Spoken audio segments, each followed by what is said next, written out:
오늘의 사연은 윤복희 씨의 안타까운 가정사입니다. 구독과 좋아요는 채널을 운영하는 데 큰 힘이 됩니다. 감사합니다. 사람들은 가끔 저한테 물어요. 아들이 있다면서 왜 혼자 사냐고요. 그럴 땐 그냥 웃어버려요. 대답을 길게 하면 괜히 내 마음이 들킬까 봐요. 이 나이에 혼잣말로 엄마 노릇 못했다고 중얼거리는 것도 부끄럽잖아요. 저는 윤복희입니다. 올해 66이에요. 서울 변두리 복지관에서 반찬 봉사하면서 하루를 보냅니다. 딱히 누구랑 얽히지도 않고 조용히 지내는 게 좋아요. 젊은 시절엔 나도 남들처럼 살 수 있을 줄 알았죠. 근데 그게 마음처럼 되나요? 28배 남편을 잃었어요.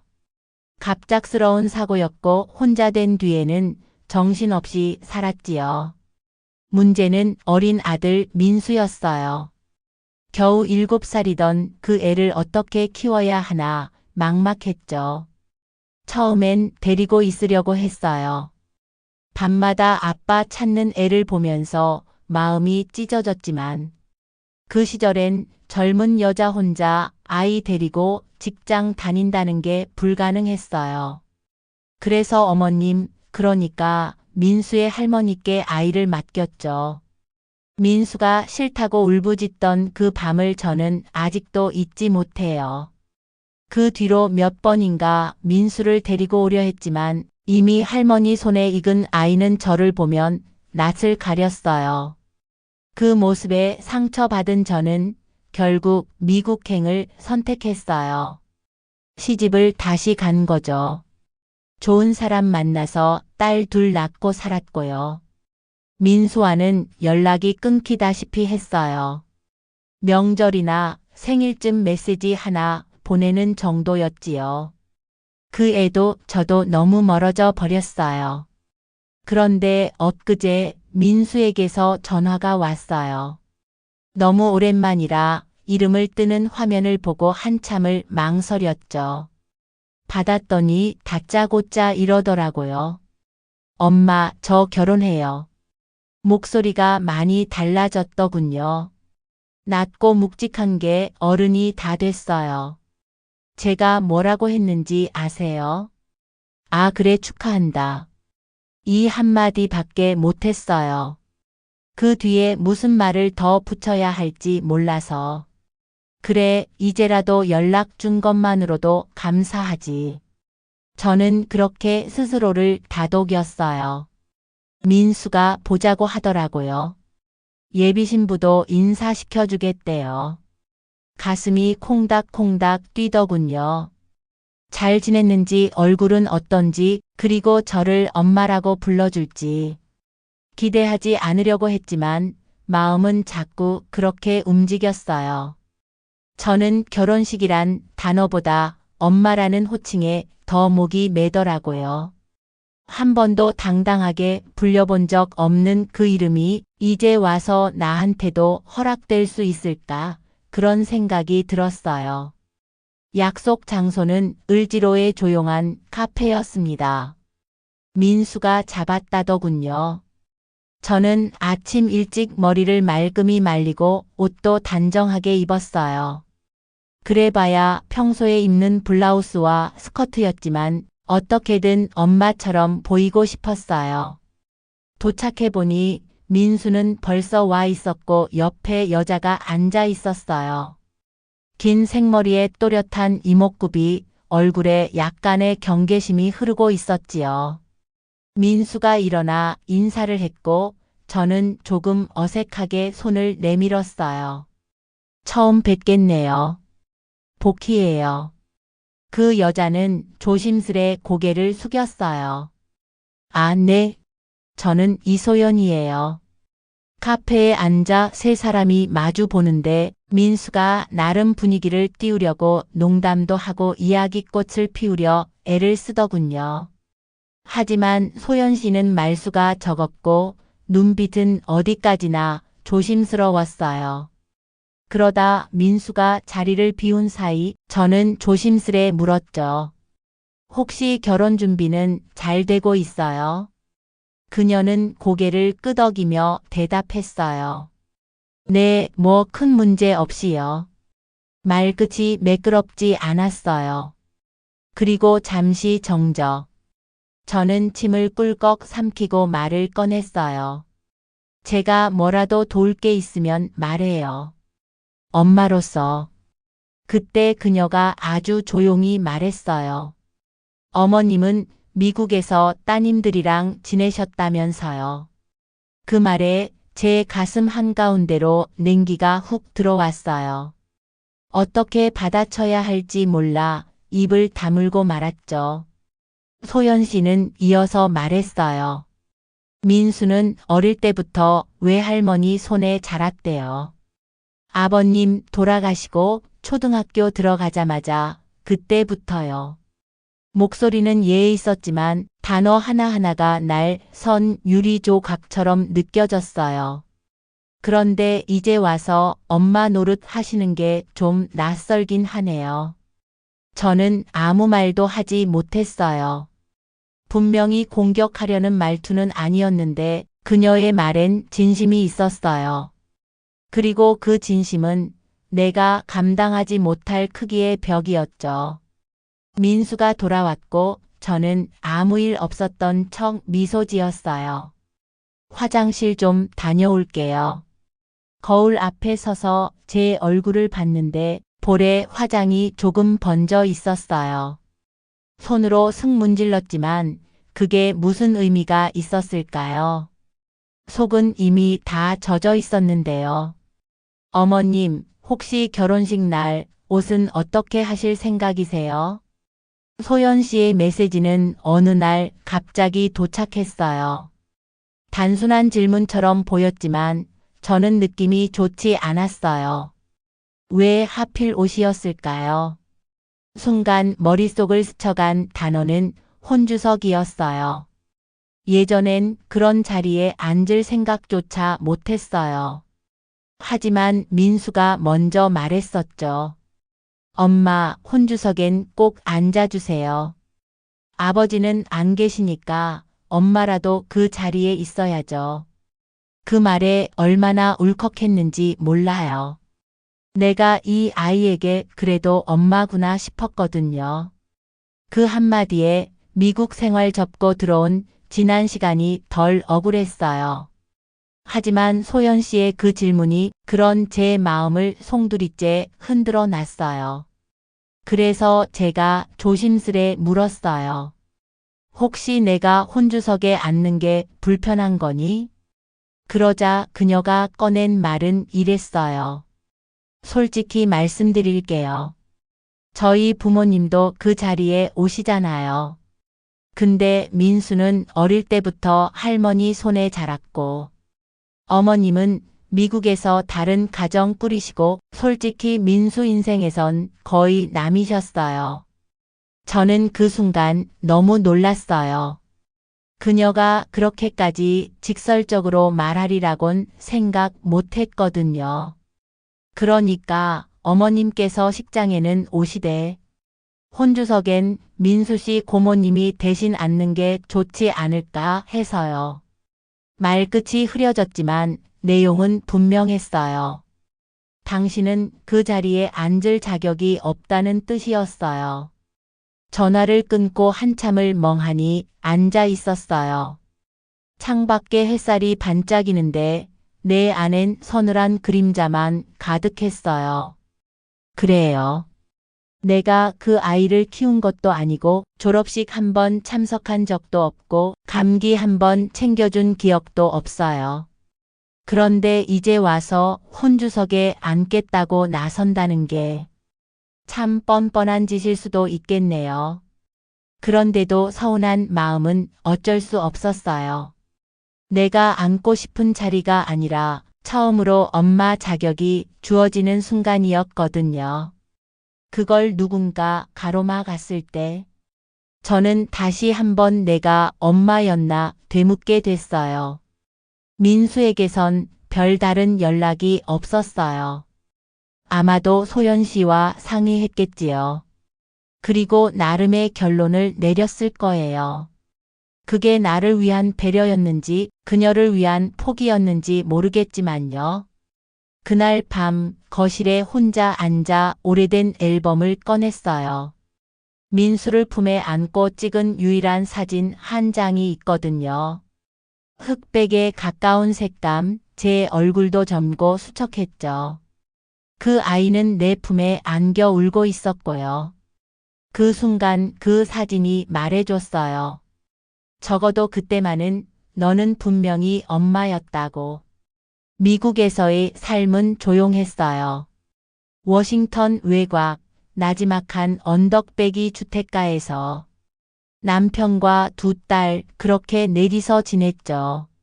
남편은 성실한 사람이었고 두 딸은 착했어요. 큰애는 간호사, 작은애는 고등학교 교사 준비 중이에요. 매일 아침 출근하는 아이들에게 도시락을 싸주고 저녁엔 작은 텃밭에서 채소를 따다가 반찬을 했죠. 그곳에선 누구도 저한테 왜 아이를 두고 떠났느냐고 묻지 않았어요. 다들 각자의 삶이 바빴고 저 역시 뒤를 돌아보지 않으려 애쓰며 살았어요. 그런데 한국에 오니 말 한마디 한마디가 뼈처럼 들리더군요. 소연 씨가 그랬죠. 이젠 어머님 가정이 따로 있으시잖아요. 그 말은 곧 우리 가정에는 끼지 마세요 라는 뜻이었어요. 민수도 그걸 정면으로 부정하진 않아요. 그 애는 착해요. 어릴 적부터 말 잘 듣고 속 깊고. 그래서 더 미안한 거죠. 엄마 없는 자리 채우느라 얼마나 힘들었을까 싶어요. 한국에 돌아와서 민수집 근처 고시원에 머물고 있어요. 식장은 강남이고 예식 준비하는 업체도 강남. 제가 있어도 없는 듯한 존재라. 그냥 근처에서 조용히 있으려 했어요. 며칠 전 두 딸에게 영상통화를 했어요. 작은애가 그러더군요. 엄마, 얼굴이 왜 이렇게 안 좋아요? 저는 웃으며 대답했죠. 잠을 좀 설쳤나 봐. 그러자 큰애가 묻더군요. 할머니 자리 때문에 그래요? 순간 가슴이 뜨끔했어요. 내 딸들이라 그런지 제가 무슨 생각을 하고 있는지 귀신같이 알아챘어요. 작은애가 그러더라고요. 엄마, 아들 키우지 않았다고 자책하는 거 이제 그만해요. 그때는 그럴 수밖에 없었던 거잖아요. 그 말을 듣는데 눈물이 나더군요. 그래, 맞아. 그땐 살려고 그랬던 거야. 내가 살지 않으면 민수도 끝이었을지도 몰라.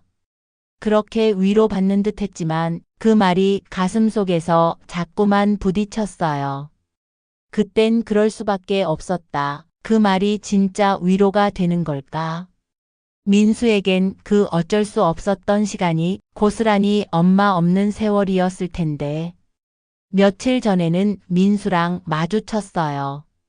식장 계약 서류 전달하러 간 자리였어요. 그 애는 내 눈치를 살피며 조심스레 말했어요. 소연이 마음이 좀 복잡해서요. 엄마가 조금만 이해해 주시면. 저는 그 말에 고개만 끄덕였어요. 알겠다. 내가 괜히 돌아와서 일이 복잡해졌나 보네. 그랬더니 민수가 놀라며 말했어요. 아니에요. 그런 말 마세요. 그의 얼굴에서 죄책감 같은 게 보였어요. 그 얼굴을 보니 더 이상 말하지 않게 되더군요. 나는 지금 누구일까요? 두 딸에겐 엄마지만 민수에겐 손님인가요? 아니면 방해꾼인가요? 혼인신고는 조용히 진행됐다. 민수는 따로 연락도 없이 그날 아침 짧은 메시지 하나만 남겼다. 오늘 소연이랑 혼인신고하러 구청 갑니다. 그 문장을 몇 번이나 읽었는지 모른다. 아무 감정도 섞이지 않은 말투였지만 나는 그 안에서 나름대로 의미를 찾으려 애썼다. 굳이 말한 거 보니 나한테 알리고 싶었던 걸까?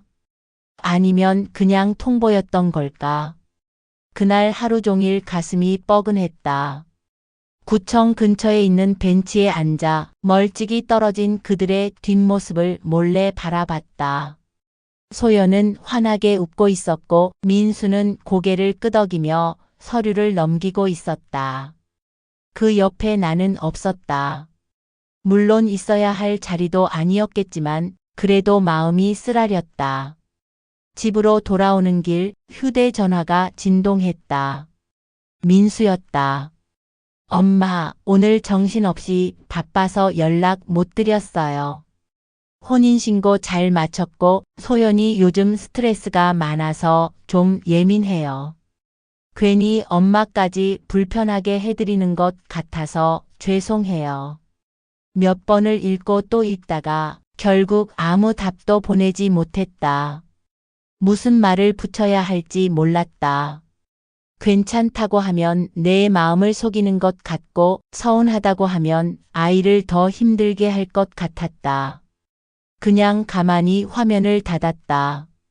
그날 밤 고시원 좁은 방에 앉아 작은 전기 난로에 발을 녹이며 혼잣말을 했다.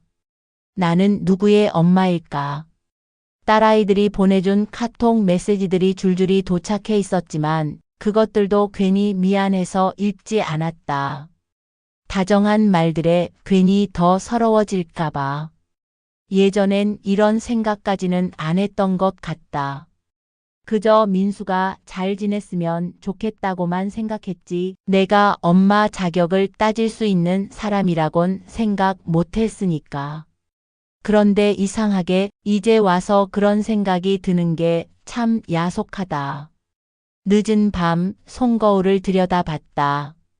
거울 속에는 주름이 깊어진 얼굴과 붉어져 버린 눈가가 담겨 있었다.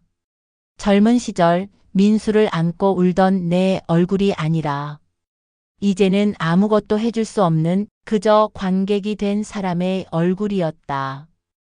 혼인신고가 끝났다는 그 사실 하나만으로 세상에서 더 멀어진 느낌이 들었다.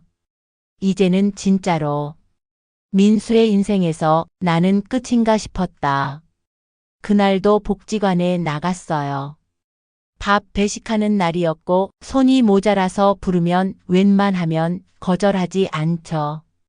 바쁘게 움직이다 보면 머릿속도 좀 비워지니까요.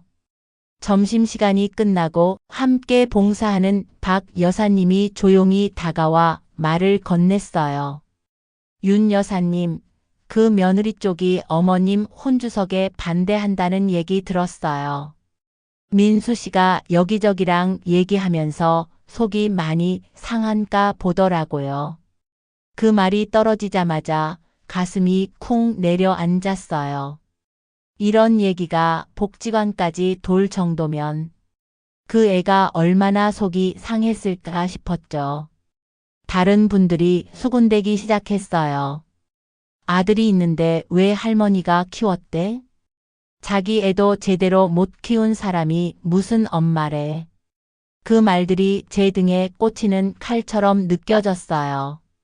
나한테 직접 한 말도 아닌데 하나하나 다 들렸고 다 맞는 말 같았어요. 마치 법정에서 판결을 받은 것처럼 저는 그 자리에서 죄인처럼 굳어버렸죠. 그날 밤 방에 돌아와 두 딸에게 전화를 걸었어요. 작은 애가 받았고 목소리부터 밝더라고요. 엄마, 민수랑은 잘 돼가요? 저는 한참을 말없이 있다가 겨우 입을 열었어요. 잘 모르겠어. 그 애한테 내가 엄마라고 말할 자격이 있는 건지. 작은 애가 숨을 고르더니 말했어요. 엄마, 그때는 살려고 그런 거잖아. 그 선택이 엄마 잘못은 아니야. 아니야. 그 선택이 그 애한테는 평생의 빈자리가 됐을 거야. 울컥했어요. 목구멍까지 올라온 감정을 겨우 참으며 물었죠. 마음에도 위자료라는 게 있을까? 그의 마음에 남은 공백, 돈으로라도 갚을 수 있다면 그렇게라도 하고 싶다. 딸은 아무 말도 하지 않았어요. 그 침묵이 오히려 더 큰 위로가 됐어요. 잠들기 전 민수에게 전화를 걸까 하다가 말았어요. 내 목소리가 부담이 될까봐. 괜히 다시 밀어낼까봐. 그 대신 오래된 상자 속에서 민수가 5살 때 그려줬던 그림을 꺼냈어요. 삐뚤빼뚤한 글씨로 엄마 사랑해요 라고 쓰여 있던 그 그림 한 장이 그날의 위자료가 되어줬어요. 잠깐이나마, 진짜 잠깐이지만 내가 엄마였던 시간이 있었다는 걸 잊지 않게 해줬죠. 결혼식 날 아침 거울 앞에 오래 서 있었어요. 무슨 옷을 입는 게 맞을까 한참을 고민하다가 결국은 단정한 회색 자켓과 검정 바지를 입었어요. 화려한 것도 너무 수수한 것도 아니게 아주 조용한 존재처럼 보이고 싶었어요. 민수한테 따로 연락은 없었어요. 정말로 아무 말도 없이 그날이 왔어요. 나는 초대받지 않은 손님처럼 식장 뒤편 구석에 앉아 있었어요. 혼주석에는 민수 고모가 앉아 있었어요. 가끔 민수가 고개를 돌려 그 자리를 힐끗 바라보는 걸 봤어요. 그 눈길이 닿는 자리에 내가 있어야 했을까? 아니면 없는 게 맞았을까? 축사가 울리고 신랑 입장이 시작됐어요. 민수는 단정하게 정장을 입고 나왔어요. 참 멋있더군요.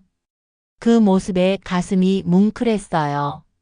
어릴 때는 마른 몸에 늘 어깨를 움츠리고 다니던 애였는데 이젠 늠름한 어른이 되어 있었어요.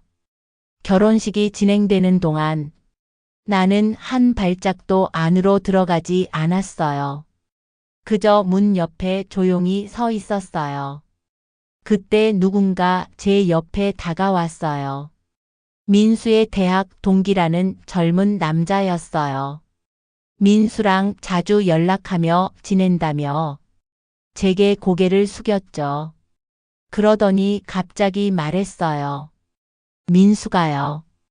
우리 엄마 밖에 와 계세요. 그랬어요. 그 말에 순간 심장이 덜컥 내려앉았어요. 우리 엄마. 그 말을 입에 올렸다고요? 그 애가 나를 그렇게 불렀다고요? 그 한마디가 그날 내가 받은 유일한 축복이었어요. 그 말 하나에 수십 년 동안 묻어왔던 내 죄책감과 후회가 눈물로 터져 나왔어요. 나는 거기서 조용히 울었어요.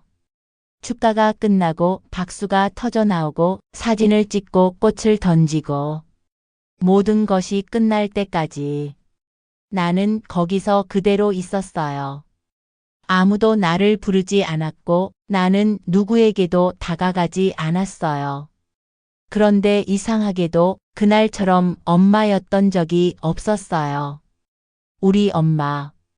그 말 하나가 그날 나를 세상 가장 따뜻한 자리로 데려다 줬거든요. 결혼식이 끝난 지 일주일쯤 지났을 무렵이었어요. 한낮인데도 방 안이 쓸쓸하더군요. 고시원 복도에선 누군가 컵라면 물 붓는 소리가 났고 창밖에선 아이들 뛰노는 소리가 희미하게 들렸어요. 그냥 그런 별일 없는 날이었어요. 그때 노크 소리가 났어요. 문을 열었더니 민수가 서 있었어요. 어색한 표정, 낯익은 눈빛, 예전에 내가 아는 그 아이 같았어요. 엄마, 잠깐 들어가도 돼요?